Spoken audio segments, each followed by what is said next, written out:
पिछले कई सालों से देश में गायों से संबंधित कई दुख भरी खबरें हमारे बीच घूमती रही हैं।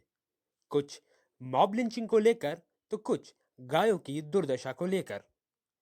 देश भर में गायों को लेकर एक समुदाय विशेष हमेशा से ही निशाने पर रहा है। गौ सेवा पर देश भर में खोखली झूठी वादों की लिस्ट भी लंबी ही रही है। इन्हीं विचलित करने वाली खबरों में से एक खूबसूरत तस्वीर लखनऊ के ग्राम दौलतपुर में देखने को मिली। गौसेवा तथा गंगा यमुना तहजीब की सच्ची मिसाल दौलतपुर के प्रधान सुलेमान बेग बखूबी पेश कर रहे हैं। प्रधान जी पिछले कई सालों से मेहनत के साथ इन बेजुबान जानवरों की सेवा कर रहे हैं।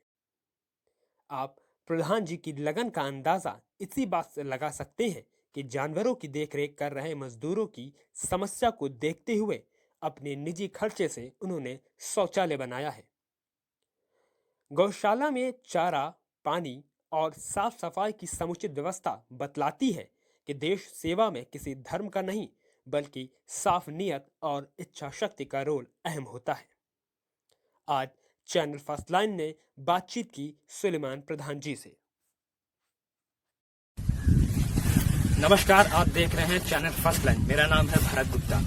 कोरोना की तमाम डरावनी खबरों के बीच चैनल फर्स्ट लाइन आपको एक सुखद एहसास कराने वाली खबर से रूबरू करवा रहा है। लखनऊ से तकरीबन 40 किलोमीटर दूर स्थित ग्राम दौलतपुर में बनी ये व्यवस्थित गौशाला आपका ध्यान जरूर खींच लेगी।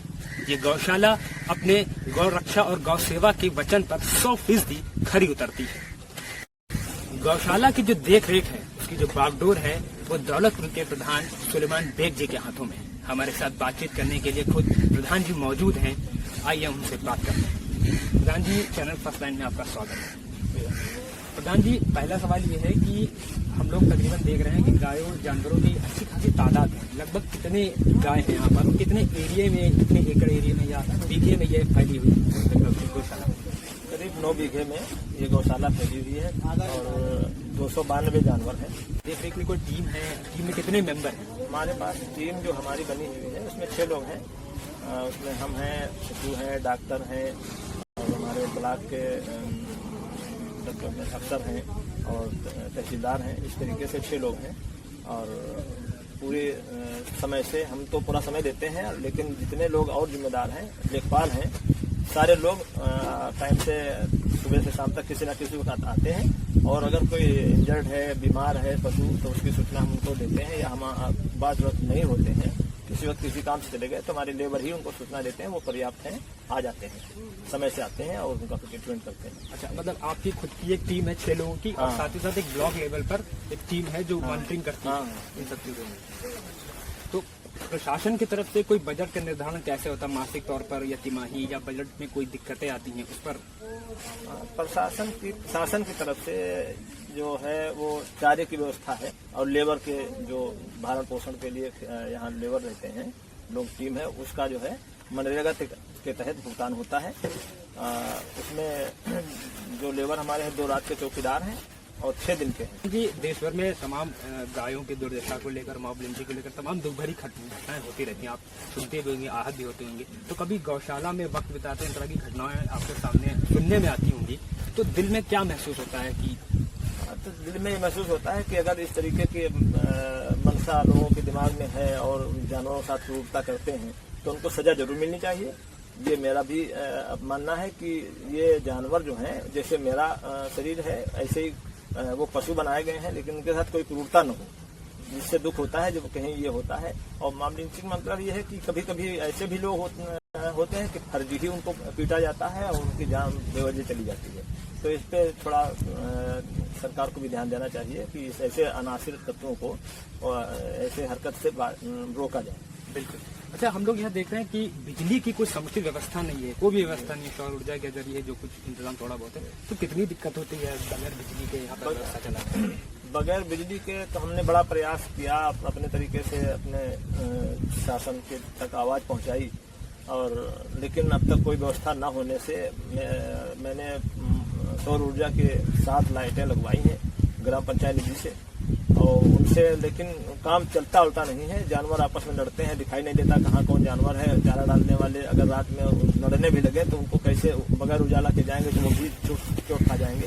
इसलिए दिक्कत है बगैर लाइट के। और शासन का पर डे जो है 3 लीटर 4 लीटर डीजल इसमें खर्च होता है। ये भी जो है एक तरीके से नुकसान है। हम चाहते हैं कि हमारे यहाँ बत्ती भेजी जाए गौशाला के अंदर, जिससे यहाँ लाइट की व्यवस्था बढ़िया हो जाए और पानी जो है तो जैसा हम चाहते हैं वैसा काम हो जाए। बिल्कुल, आपने इतनी सारी दिक्कतें बताई, तो तमाम और भी दिक्कतें होंगी लाइट के अलावा। अच्छा, ऐसे में अब रमजान चल रहा है तो आपको खुद व्यक्तिगत रूप से काफी दिक्कत होती होगी, उस पर और जो तमाम समस्याएं हैं उस पर आप क्या कहना है? हम अपने रमजान के महीने में ये गौशाला तो 16-17 महीने धीरे हो गया है खुले हुए, लेकिन रमजान महीना जो है इसलिए हम इसको भारी नहीं समझते हैं अपने ऊपर, क्योंकि हमें जो सेवा का मौका मिला है हम उसको कर सकें और ये जीवन बार बार नहीं मिलेगा।